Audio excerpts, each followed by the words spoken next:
Okay, so I'm back and I've finished cutting my blue biro lines that I just showed you. There they are, look. Top view. And don't forget, you can always check on the back as well how accurate we've been with your cut. Now this cut is pretty much bang on the line, excellent. This one, however, you can see it's gone inwards towards the hatched area. Now, do you think that's a good or a bad thing? Personally, I think it's a good thing. Nothing bad about it, because we're going to get rid of this. So eventually that piece is going to be gone completely. So it really doesn't matter if you've started to cut inside the hatched area, because eventually all of that will go. If you have cut a little bit going into the body or into the feet, don't panic, because we can correct it. But this is why it's always good to stop and check and assess your work whilst you're cutting it. So we're pretty much going to do the exact same thing again, but this time we're going to cut two just random straight lines into this hatched area. So 1 and 2. Don't need to mark out, don't need to measure. You kind of just want to divide this into 3 equal pieces, as equal as you can. And then remember, we want our line at the top as well. I'm not even using a tri-square, look guys. That's because this doesn't need any accuracy here. These are going to help you with the next stage of cutting. So I'm going to go and cut these, and then I'm going to come back. Ta-da! I'm back. There you go, look. So I've cut down those. Same process using that coping saw again. There's the top and there's the other side. Went a bit over on that one there, as you can see. Not a problem, that's absolutely fine. Alright, because eventually we're going to sand that so it's nice and flat. So this is the next stage. And I'm going to show you in pink pen what we're going to do. We're going to cut from one top corner to the opposite bottom corner. So we're going to go in a nice diagonal line. So let me just draw that on for you so you can see what that looks like.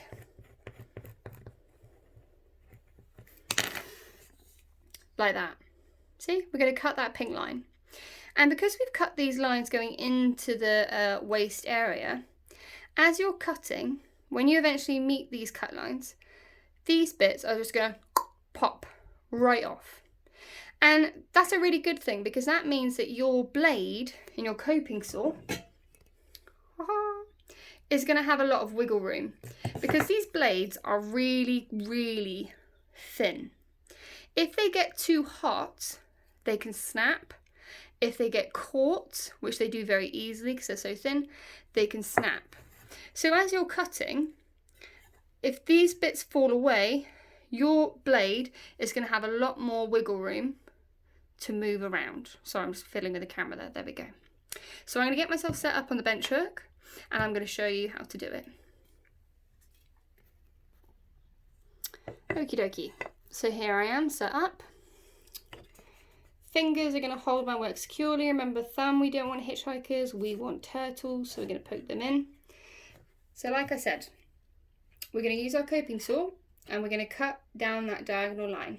So all we need to do first is, if we very gently place our blade into that first cut line, but you're not going to hold it straight, because if you hold it straight, it's going to go into that line you've already cut. So you want to hold it at a slight angle. Look, you see how I'm moving the frame? If I move it there, look, see how I'm moving the frame? You want to hold it at a slight angle. And like we've always done, you want to start doing your 3 notches. So holding it at a slight angle, you're going to go 1, 2, 3. So what that's done, I won't show you because you can't see it, but what that's done is that's now made an angled notch inside the timber, because we're going to cut diagonally across. Now do make sure that your hands are nowhere near the blade when you're cutting here. If you need to stop and take a break and assess where you're going, absolutely fine. So I'm going to keep going on at normal, but we're holding it at an angle, look. Alright, so start cutting. Use all the blades. Up, down, and hopefully we'll see what happens when we meet that second cut line.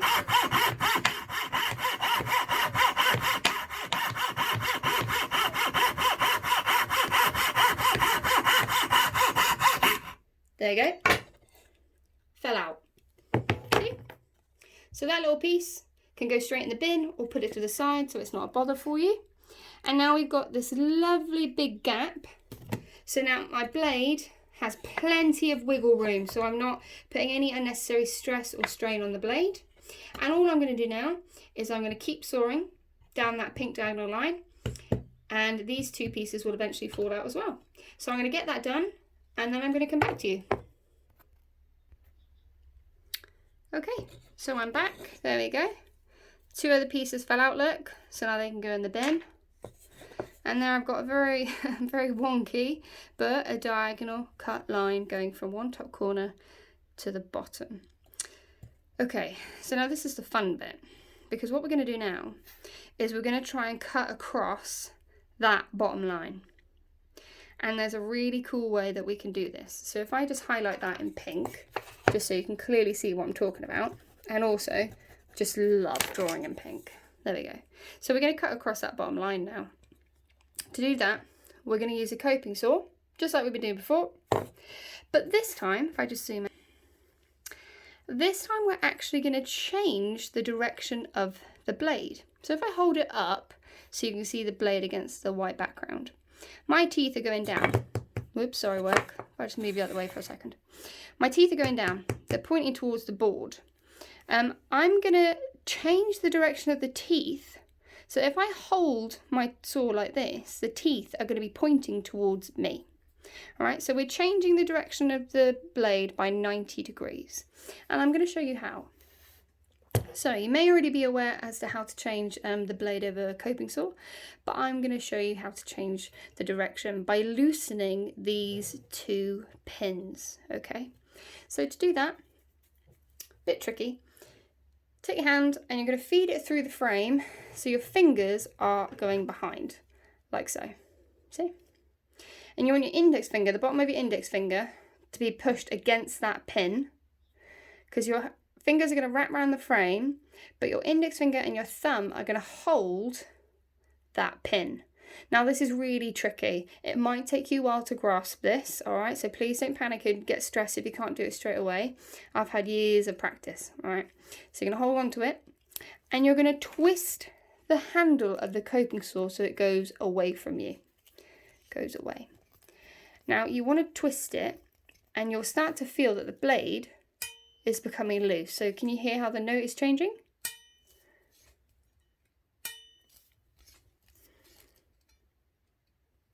There we go. Okay, so it's loose.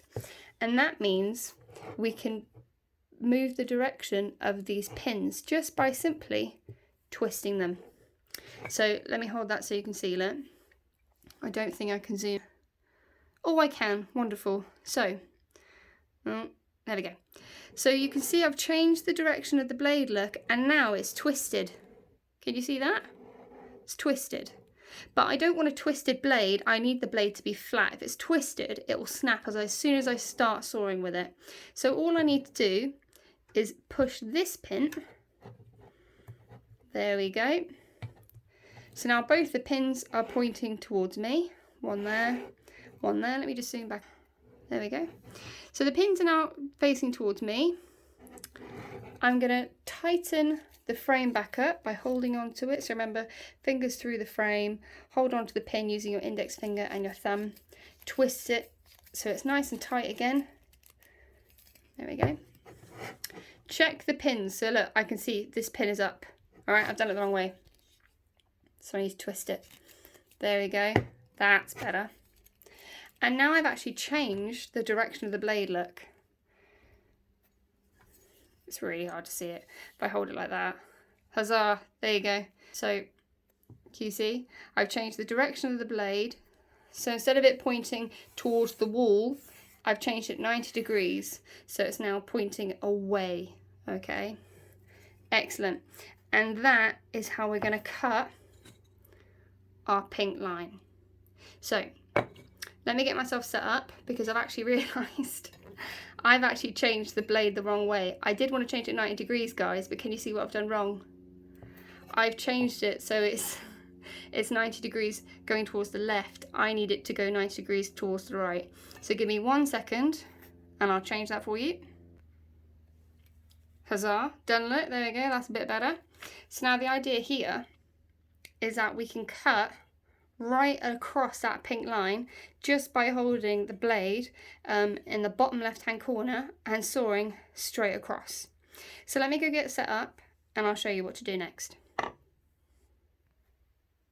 Okie dokie, so there we go. I can now rest my blade right into that corner, and as I cut, I'm going to cut along that pink line. So it's going to be hard to start the notches here because I'm not cutting into a flat surface, I'm cutting into a diagonal surface. So all I'm going to do is just gently cut on the spot and start to bring my blade forward. So I'm going really quite slow with this. There we go.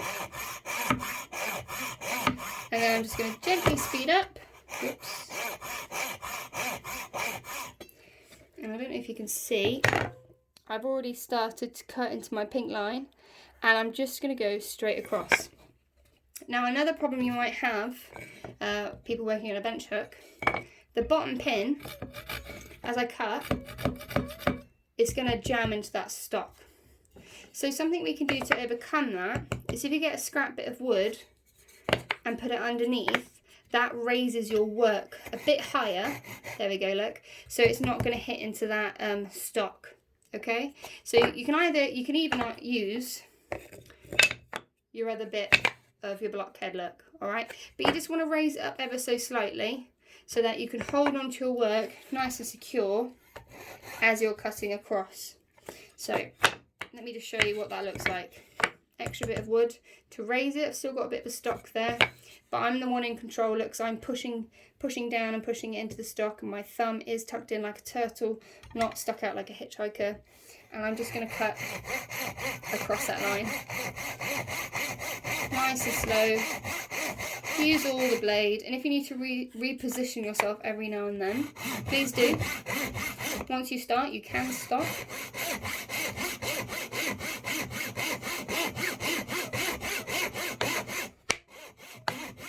So if you can see, mine moved there. It's because the teeth are getting caught. Okay, so don't if that happens, please don't panic. Not a problem. Just maybe work a bit slower. Reposition your blade. And then we're just going to cut all the way across. So there you go. Got one little bit that's just come out. And I'm just going to keep going. Tell you what, because it's catching, get rid of that extra dust and let's do the notches. So 1, take it out. 2, take it out. 3, take it out. So hopefully now that will give my blade a bit more security when I'm cutting. Yep, there you go, that's better. Nice and slow.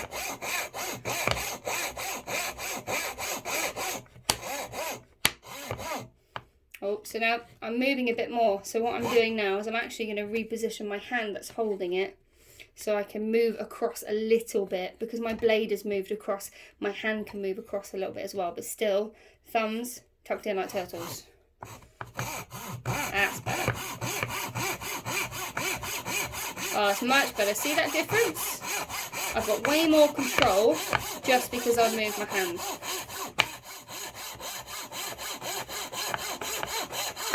So, I'm going to cut all the way across there, and then I'm going to come back to you. Okay, and there we go. I've cut across.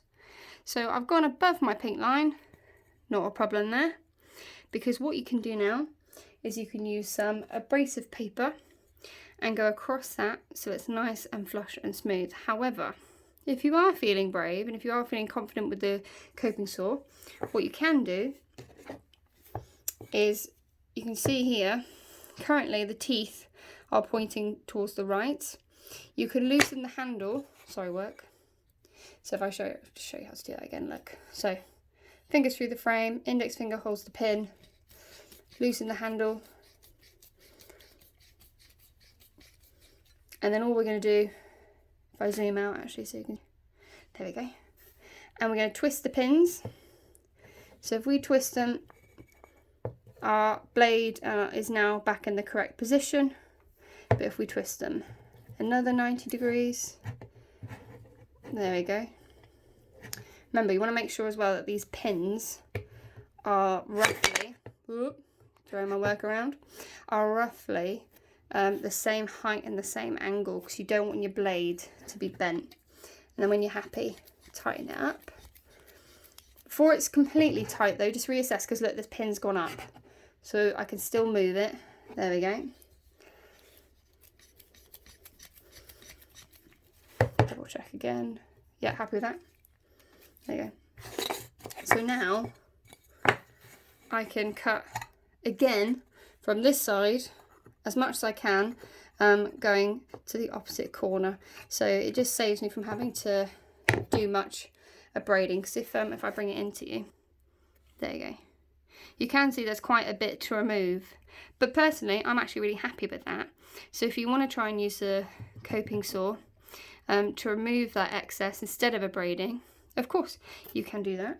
And if oh actually no, before I move on, if you're now done with the coping saw, if you've finished and you've done it to both the legs perhaps, what I would ask you to do, please, return the coping saw. But what we don't in the department is a load of coping saws where the blades are not facing the usual way. Okay, so for example this one, the blade is pointing at a 90 degrees direction. Okay, so please fix it, put it back the normal way, the way you should have found it, huzzah, before you put it in the cupboard.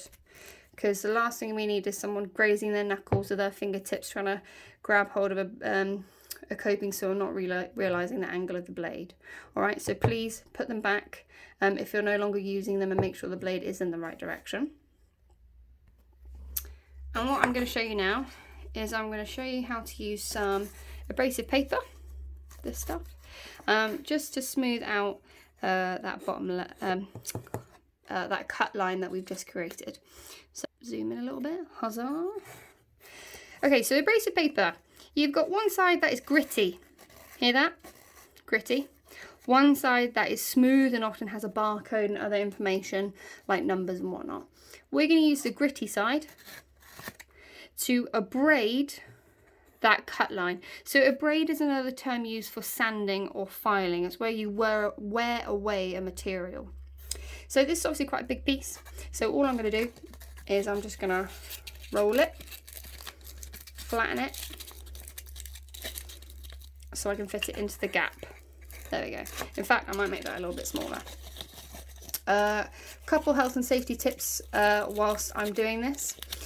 Number one, now you hear the word file and you automatically think, oh, I can use my nails to file, can't I? Because that's what a file does. No. Okay, I'm going to say that again. No.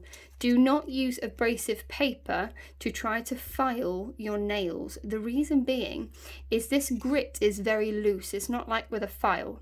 And you'll see as you're sanding, you'll see some of this grit fall off. If you try to file your nails with this abrasive paper, the grit will get underneath your nail beds and could cause a lot of irritation. So we don't use it to file our nails, okay? And if you're caught doing that, then we might have to reassess whether you can use tools in the workshop, because we've got to use these things safely, and you now know that you can't do it. Okay, so please be sensible with it. The other thing is, obviously, abrading, it causes a lot of dust. We don't blow the dust, guys. We use a dustpan and a brush, and we just sweep it onto the floor so that it can be cleaned up later. But we don't blow the dust, or else it can get in people's eyes. So, really nice, easy job. It's now small enough so it fits into the gap nicely. And all I'm going to do is move it up and down. So I've got it flat on my bench. Sorry, my hand's in the way. There you go. And I'm just moving it up and down.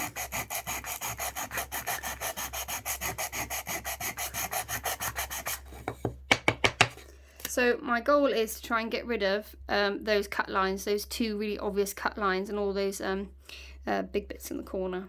The other thing you could do is, instead of rolling the paper, if you have a scrap piece, huzzah, that resembles something of a block, you can wrap the abrasive paper around the block, and then do it that way. And then that gives you a lovely 90-degree angle to get into these corners. But the important thing to do is always keep the abrasive paper moving. Don't focus on one spot, like that. If you do that, then you're going to end up with a curve, all right, or a dip. And we don't want dips. We want a nice flat surface, nice smooth surface. Sorry, I'm trying to keep my hand out of the way for you, but it's very difficult.